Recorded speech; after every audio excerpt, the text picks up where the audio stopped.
de 1905 a 1965. Nanny Doss era sua própria agente de relações públicas. Ela dominou as páginas dos jornais em meados da década de 1950 ao flertar com a câmera, fazer piadas hilariantes e mórbidas e colocar seus horríveis crimes como nada mais do que um acaso no caminho em busca do Senhor Perfeito. Afinal, ela era apenas uma tola e amorosa vovó que nunca machucaria intencionalmente nem sequer uma mosca, muito menos matar 4 maridos a sangue frio. Tudo o que ela fez foi em nome do amor, e o amor poderia justificar qualquer coisa, certo? Um dos muitos atributos virtuosos, refinados e sim honestos que a boa dona de casa de 49 anos de idade possuía era sua habilidade de assar bolos. Nanny era capaz de confeitar o tipo de bolo que faria um solitário fazendeiro se casar com ela no ato. Um dia, ela enviou um doce caseiro amanteigado de sua residência em Tulsa, Oklahoma, para Goldsboro, Carolina do Norte, com a intenção de atrair um produtor de leite de 60 anos chamado John Kill. Suas cartas bem-humoradas e sua óbvia habilidade na cozinha atingiram um homem em cheio, e ele desejou que Nanny se dirigisse o quanto antes ao leste para se tornar sua noiva. Nanny estava presa em Tulsa naquele momento, cuidando de uma tia doente idosa, mas Kill tinha certeza de que eles logo estariam juntos. Antes que Kill pudesse colocar suas mãos em um anel, porém, ele descobriu algo horrível a respeito da sua amada. Ela tinha acabado de ser presa. Não havia tia idosa. Nunca houve uma tia idosa. A pessoa de quem ela estava cuidando era o seu marido, e agora ele estava morto. Abre aspas. Claro que estou muito satisfeito por ela não ter vindo para o meu lado do país. Fecha aspas, disse Kill muito mais tarde. 1. Pensando torto. A Nanny que Kill pensava conhecer nasceu Nancy Hazel, em 1906. Sua família era dona de uma fazenda no condado de Calhoun, Alabama, e seus pais eram rigorosos. Nanny teve de trabalhar nos campos desde muito jovem, e de forma alguma lhe era permitido ficar perto de meninos. Hoje, muitos rumores apontam que seu pai abusava dela e que Nanny se rebelou, dando suas escapadas sempre que possível. Não sabemos se isso é um fato, mas sabemos que ele era controlador e que ela gostava muito de garotos. Nanny se rebelaria pelo resto da vida contra a austeridade dessa educação que não lhe permitia ter namorados. Entretanto, muito antes de pensar em garotos, ela sofreu um terrível acidente. Quando tinha 7 anos e estava dentro de um trem quando a locomotiva parou bruscamente em uma estação. Nanny bateu com a cabeça contra a barra de metal do assento em frente, o que lhe causou um profundo ferimento. Ela sentiria as repercussões dessa grave lesão para sempre. Terríveis dores de cabeça e uma ocasional sensação de estar pensando torto. Os Hazel viviam numa pobreza sem fim, e aos 15 anos, Nanny, uma moça bonita de bochechas rosadas e dentes separados, abandonou a escola para trabalhar em tempo integral na fazenda. Naquele mesmo ano, ela se casou. Não era exatamente um contexto do tipo Romeu e Julieta. O homem, Charlie Braggs, era alguém que seu severo pai já havia aprovado para a filha. O próprio Braggs, a princípio, ficou entusiasmado com o casório. Nanny se apresentou a ele como uma mulher devota e Braggs achou uma menina bonita, de boa compleição e muito divertida. Contudo, era difícil para ela manter a linha. Abre aspas. Nanny tinha um temperamento irritadiço, fecha aspas, disse Braggs. Abre aspas. Toda a família dela era desse jeito. Às vezes ela ficava louca por um motivo, outras vezes o mesmo motivo não a aborrecia. Ela se zangava e sumia por dias ou semanas, a maioria das vezes com outros homens. Ele descobriu que ela era menos cristã do que alguém que nunca ouviu a pregação da Bíblia. Fecha aspas. Eles tiveram 5 filhos, mas 3 morreram muito cedo e Braggs alimentou algumas suspeitas sobre isso. Notou que 2 dos bebês mostraram sintomas de graves problemas estomacais pouco antes de morrer, escurecendo muito rápido. Suas inquietações deixaram um gosto horrível na boca, mas o que ele podia fazer? A maternidade era o mundo das mulheres e um mistério para ele. Outra eventualidade aconteceu durante o casamento. O pai de Nanny deixou sua mãe. Nanny o desprezou por isso e se recusou a deixá-lo ver os netos. No entanto, a separação apenas aumentou sua adoração pela mãe. Abre aspas, eu ficaria de joelhos e sairia rastejando pela minha mãe. Fecha aspas, afirmou ela, anos depois. Esse amor, no fim das contas, acabaria por ser severamente questionado, mas Nanny sempre foi inflexível sobre uma coisa. Ela amava a mãe e nunca iria machucar alguém por quem nutria um amor tão puro. Nanny também não se adaptou à maternidade, tampouco ao casamento. Pelo menos, não um casamento imperfeito que teve com Braggs. Após 8 anos de brigas e suspeitas, Braggs ficou cansado de perseguir Nanny pelo Alabama e pediu o divórcio. Percebendo que ela ou era incapaz ou não queria cuidar de 2 meninas que restaram, ele manteve a mais velha consigo e encaminhou a outra para viver com o pai de Nanny.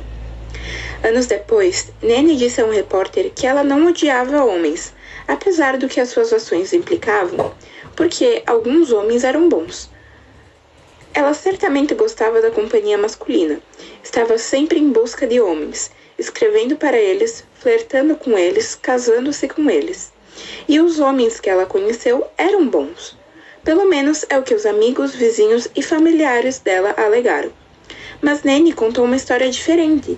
Em sua versão dos eventos, ela sempre era a princesa inocente, sistematicamente desapontada por uma longa fila de pretendentes medíocres. 2. Corações solitários. Na noite de sexta-feira, 26 de novembro de 1954, a polícia de Tulsa ficou surpresa ao ver a figura de uma vovó rechonchuda e alegre sendo levada até a delegacia de polícia por suspeita de ter assassinado seu 5º marido. A mulher, Nanny Doss, era bem-humorada e hilária, e os policiais ficaram espantados com o seu jeito alegre. Ela fala muito, disse o detetive Harry Stage, mas não sobre o caso. Ele satirizou perguntas sobre o arsênico, autópsias e casamentos infelizes. Então fumou um cigarro. Seus olhos brilhavam. Foram necessárias 24 horas de interrogatório para que Nanny admitisse que, tudo bem, sim, ela havia matado o marido, Sam Doss, colocando veneno de rato em seu café. Por volta da meia-noite, ela assinou uma declaração formal confessando que era uma assassina. Enquanto isso, denúncias de mais maridos mortos, um filho do sementeado também morto e outras suspeitas de longa data que as pessoas tinham da viúva sorridente e faladora jorravam na delegacia. Após uma semana de intenso interrogatório, Nanny riu na cara dos policiais, dizendo-lhes que estava pronta para aliviar a consciência. Sam Doss não era sua única vítima, declarou. Ela teve 5 maridos e matou 4. Depois que Charlie Braggs se divorciou dela, Nanny se casou com um homem mais velho chamado Frank Harrelson, de Jacksonville, Alabama, que tinha filhos de um casamento anterior. De acordo com Nanny, Harrelson era um bêbado cruel e abusivo. Ela tolerou suas bebedeiras aos fins de semana por 15 anos até o dia em que ele chegou em casa, embriagado e grunhiu. Abre aspas, se você não vier para a cama comigo agora, eu não vou estar aqui na próxima semana. Fecha aspas. Abre aspas. Decidi dar uma lição nele, fecha aspas, disse Nanny. Abre aspas, e eu dei, fecha aspas. Harrison tinha o hábito de beber o uísque barato de um velho pote de vidro escondido em um recipiente de farinha. Nanny então achou o pote e acrescentou uma saudável dose de arsênico líquido no uísque. Quando Harrison voltou para tomar seu traguinho secreto, morreu. O esposo seguinte de Nanny foi Harley Lanning, da Carolina do Norte. Ele também bebia muito e, além disso, era um namorado inveterado. Nanny não suportava o quão popular Lanning era com as moças e ficou possessa quando Lanning deu uma festa de arromba, enquanto ela estava fora da cidade. A festa foi tão animada que a polícia teve de aparecer, de acordo com Nanny, e arrastou os convidados para fora da cama. Em uma fúria cega, Nanny envenenou a comida de Lanning em 1952. Ele morreu antes mesmo do fim de semana começar. Com 3 maridos fora do caminho, Nanny estava pronta para mudar sua abordagem. Sua busca pelo senhor perfeito havia fracassado miseravelmente até então, pois ela continuava conhecendo mulherengos, bêbados ou homens como Braggs, que não aceitavam o fato de que, às vezes, uma garota só queria dar uma escapada por aí durante uma semana ou 2. Então ela resolveu tomar a iniciativa e se inscreveu para conseguir um marido por correspondência. Por $5, ela se tornou um membro de um clube de corações solitários, o Diamond Circle, localizado em St. Louis. Todos os meses, por um ano inteiro, os curadores do Diamond Circle lhe enviavam uma lista de homens solitários e Nanny poderia entrar em contato com quem ela quisesse. Nanny trocou correspondência com um homem bonito e enigmático do Kansas, chamado Richard Morton, e as coisas aconteceram rapidamente a partir daí. Em 21 de janeiro de 1953, o operador do Diamond Circle recebeu uma carta de Morton. Por favor, removam nossos nomes da sua lista, Sr. R.L. Morton, Emporia, Kansas, e Sra. Nanny Lanning, Jacksonville, Alabama, pois nos conhecemos e estamos muito felizes casados. Ela é uma mulher doce e maravilhosa. Eu não a teria conhecido se não fosse pelo seu clube. Mas não levou muito tempo para que as coisas desmoronassem. Morton trabalhava à noite em um salão de bilhar, mas durante o dia gostava de colocar o seu melhor terno e sair para fazer negócios misteriosos. Isso incomodou Nanny, porque ele iria para a cidade todo bem vestido se sua doce e maravilhosa esposa estava em casa. Pior ainda, quando saiu de viagem para Carolina do Norte, ela de alguma forma descobriu que Morton havia comprado um conjunto de anéis durante sua ausência. Anéis poderiam significar apenas uma coisa, ela teorizou.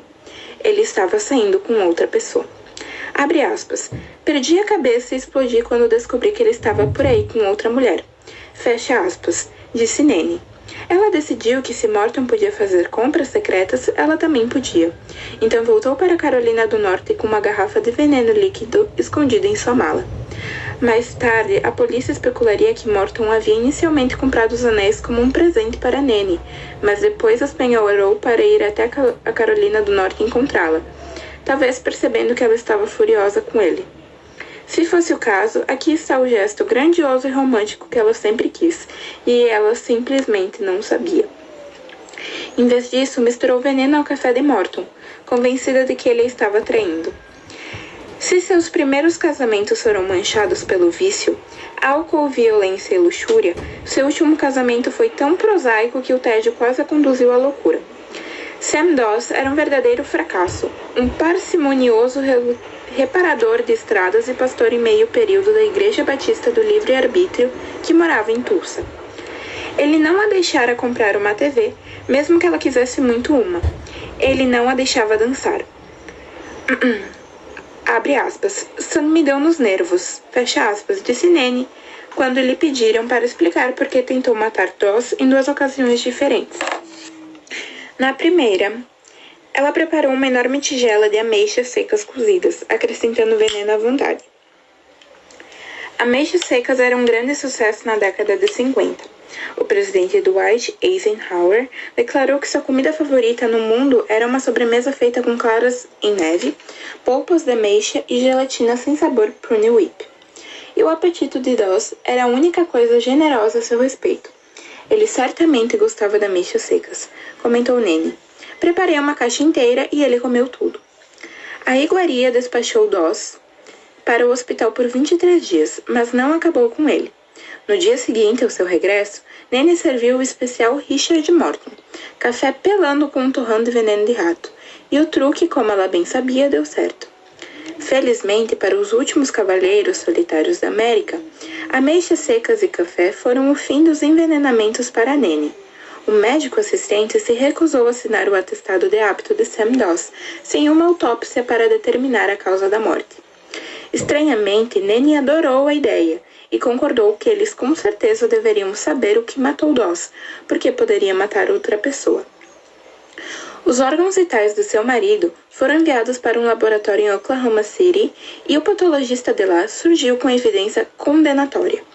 Doss tinha arsênico suficiente dentro dele para matar 18 pessoas. Em uma foto tirada após o término de sua longa confissão, Nanny Doss está saindo do tribunal com o capitão do departamento de homicídios. Ela sorri abertamente e parece se sentir em casa. 3. Encantou e envenenou. Embora o comportamento coquete de Nanny corroborasse sua história, um membro do Diamond Circle, procurando amor em todos os lugares errados? A polícia não se convenceu de que ela estava dizendo toda a verdade. Havia muitas outras mortes misteriosas ligadas ao seu nome, incluindo a dos pais, das 2 irmãs, de 2 filhos e também do filho de um enteado. Mas quando eles tentaram fazê-la confessar a morte de seus parentes, a atitude de Nanny mudou abruptamente.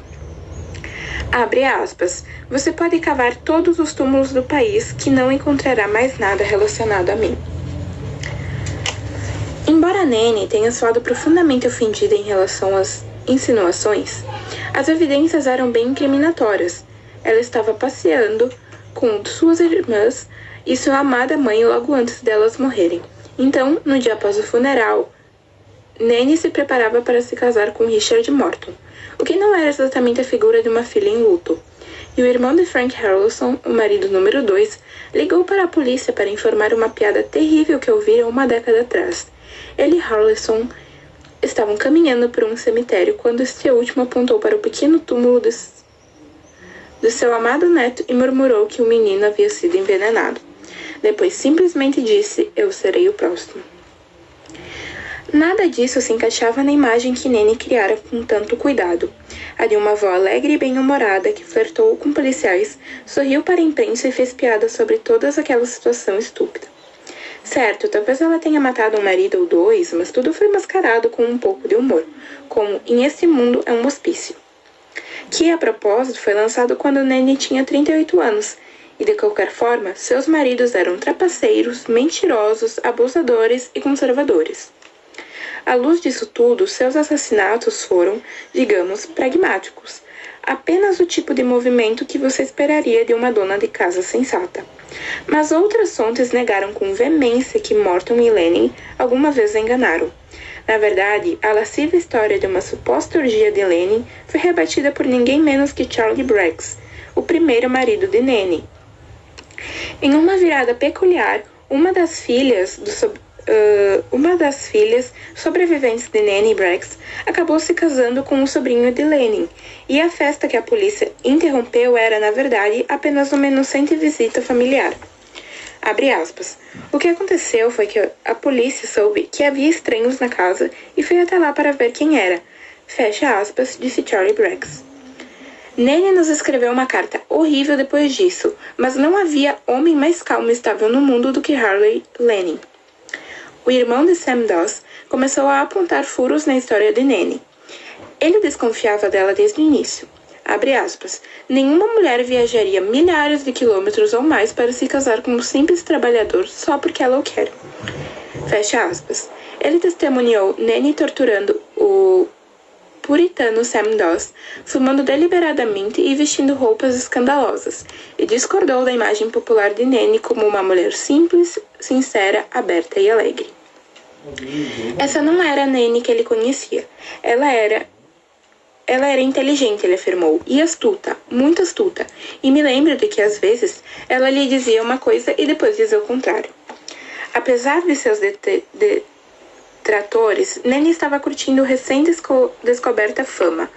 Ela fez um espetáculo para a imprensa e foi recompensada com manchetes sensacionalistas.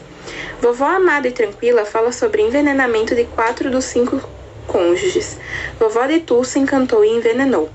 Nanny Doss certa vez carregou uma pistola. Ela era muito benquista.